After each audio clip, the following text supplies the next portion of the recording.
बंगलुरु में चल रही संघ की अखिल भारतीय प्रतिनिधि सभा की बैठक में बांग्लादेश का मुद्दा उठा और वहां अल्पसंख्यकों खासकर हिंदुओं के खिलाफ हो रही हिंसा पर चिंता जाहिर की गई। सह सरकार वह अरुण कुमार ने एक बयान में कहा कि बांग्लादेश में अल्पसंख्यकों के मानव अधिकारों का उल्लंघन हो रहा है। उन्होंने कहा कि बांग्लादेश में अल्पसंख्यकों के खिलाफ हो रही हिंसा की वजह राजनीतिक ही नहीं बल्कि धार्मिक भी है। अरुण कुमार ने बयान में कहा कि हम बांग्लादेश के हिंदू वर्ग के साथ एकजुटता दिखाते हैं। हमने बांग्लादेश में अल्पसंख्यकों के प्रति एकजुटता दिखाते हुए मानव अधिकारों के उल्लंघन पर चिंता जताई है।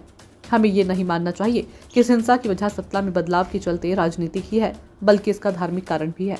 अल्पसंख्यकों और हिंदुओं को लगातार निशाना बनाया जा रहा है। अरुण कुमार ने कहा कि धार्मिक अल्पसंख्यकों के खिलाफ हिंसा कोई नई नहीं है। साल 1951 में बांग्लादेश में हिंदू जनसंख्या 22% थी, जो अब घटकर 7.95% रह गई है। ये बड़ी गिरावट है। इस बार जो हिंसा हो रही है उससे ऐसा लग रहा है कि इसे सरकार और सरकारी संस्थानों का भी समर्थन है। वहां भारत विरोध बढ़ रहा है।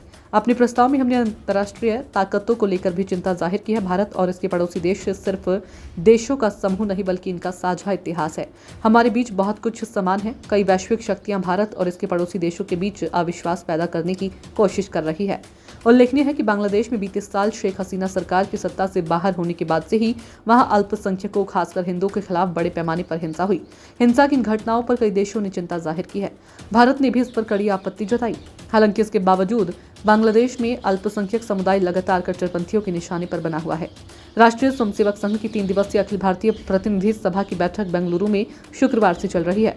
यह संघ की फैसला लेने वाली सर्वोच्च संस्था है। इस बैठक के दौरान बांग्लादेश हिंसा के साथ ही मणिपुर भाषा विवाद और संघ के शताब्दी समारोह को लेकर प्रस्ताव पारित किए जाएंगे। ब्यूरो रिपोर्ट, नई दिल्ली।